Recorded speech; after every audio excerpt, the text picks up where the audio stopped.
बोलबम हर हर बम शब्दरे एक आध्यात्मिक परिवेश सृष्टि होईछि पुरीर प्रसिद्ध श्री श्री लोकनाथ मंदिर में।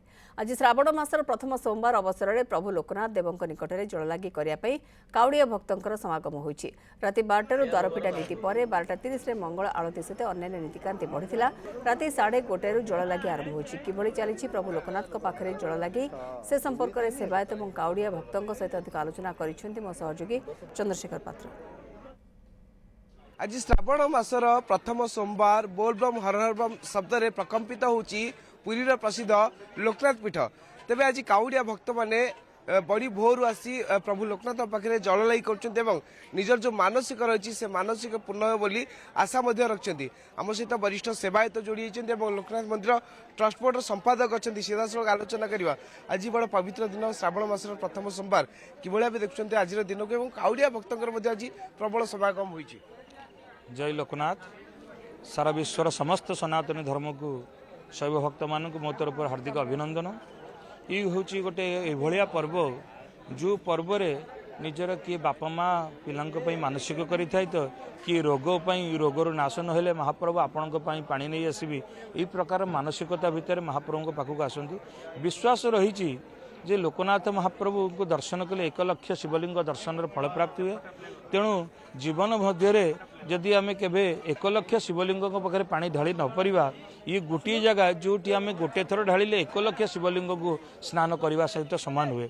तेणु यही मत नहीं महाप्रभु पाखक सारा भारत वर्ष विभिन्न स्थानरू भक्त माने स्वच्छतार सहित महाप्रभु पानी नहीं आसती एवं से भक्त मानकर केमती सुपरिचालना करमती अति जो निष्ठार सह आसती से निष्ठार सह महाप्रभु पाखे जल लागी केमती जीवे तापाई लोकनाथ मंदिर सेवायत निजुग मंदिर प्रशासन एवं पुलिस प्रशासन मिलित आनुकूल्य बहुत थर बारंबार बैठक हुए जमती से कौन भाव कौन से असुविधा न हुए। निर्विच्छन भाव में महाप्रभु को जो मानसिक नहीं आसती से जल ढाली से मानसिक पूर्ण आम कामना करूँ एवं समस्त भक्त मानी आम एक स्वतंत्र अभिषेक करूँ।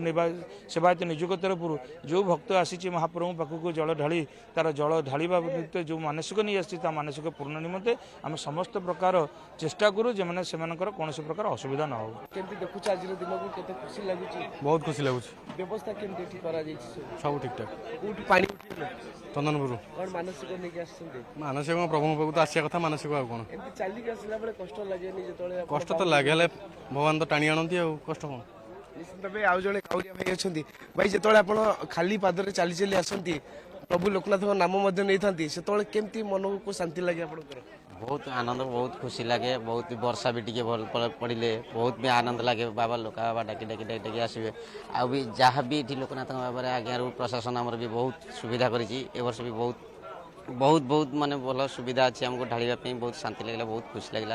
ये बाबा आशीर्वाद था पुणी बंची आर वर्ष पुणी आसबू ये बाबा पाक विश्वास नहीं बहुत लक्ष्य आसू बहुत विश्वास अच्छी आम भविष्य बहुत जिनस आम केमी कौन परिवार के चलवा आम के खुशी जावा एमती बाबा डोरी लगे आम सब वर्ष एमती आसू था आगुरी के प्रथम आमर आसवा यहाँ 15 वर्ष है 14-15 वर्ष है आसवा ये आम चली जो जन जीव जीवन सारा चली जो रथ चढ़ से निश्चित भाव आप शुणुते भक्त मान से गोटे कथा जे बाबा लोकनाथ आशीर्वाद रही आशीर्वाद रु आम बाहुंगी धरी जल लगी करने आसचु बाबा लोकनाथ पाक। तेज विश्वास रही जब आर वर्ष को बंची ताले बाबा लोकनाथ पुणी थे आसबू और जल लगी कर निजक भाग्यवान मन करूँ। पुरी कैमेरा पर्सन अविनाश दास चंद्रशेखर पात्र न्यूज़ 7।